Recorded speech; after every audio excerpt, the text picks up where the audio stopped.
What we're looking at are two optic nerves running horizontally.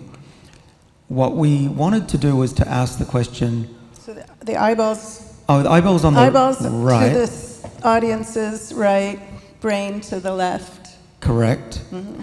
And it's a bit longer than this. This is just the beginning part.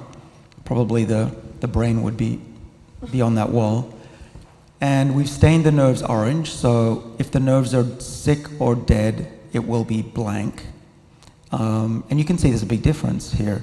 What we did was, and this was in collaboration with Zhigang He's lab at Children's Hospital in Boston, where they're expert in this. And what they did was they pinched the optic nerve of these two mice. And one of them was just left to its own devices. After a few weeks, we had a look. And that's what you see across the top.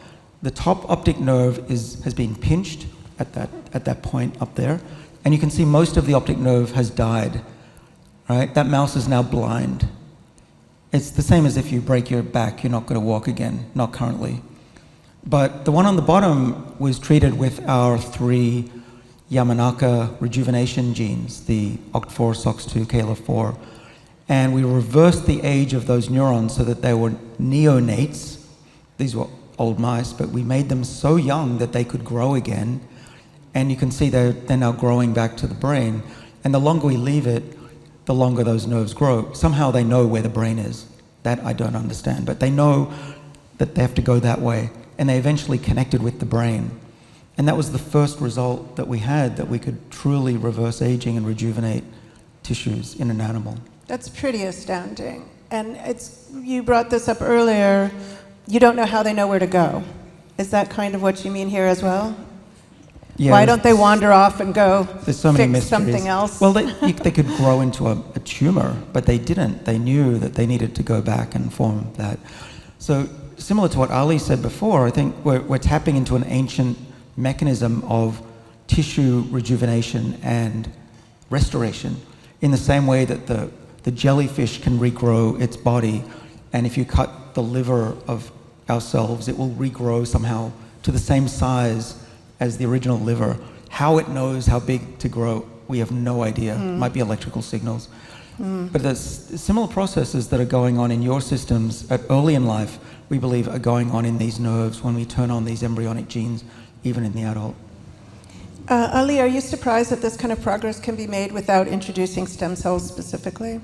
This is a beautiful experiment, by the way, which I think might represent the future of the way we're going to move forward. If we believe that rejuvenation is a natural process upon which stem cells act to replace old cells in every organ in our body, or cells that are dead or dying, then the future of clinical applications, in my opinion, it will no longer be based on coming up with a drug or a compound or some treatment to fix something that's already broken. It will be almost based, and I know it might sound fictional to you, but I really can see it. It will be based on returning time to the damaged tissue. And that's the beauty of this experiment that David has done. It's like in the adult organism, you can create the embryonic origin of the lineage that has been damaged. So you reverse time. You don't try to fix something that's broken. You just replace it by turning time backwards. And that's aging directly about that. I think in the future, we're not going to try to go to chemotherapy or radiotherapy or all these insulting ways of dealing with tumors and other issues. We're just going to find a way to reverse time on the cells that are not behaving, whatever that means, within the context of the adult. And I really think that's the way it's going to move forward.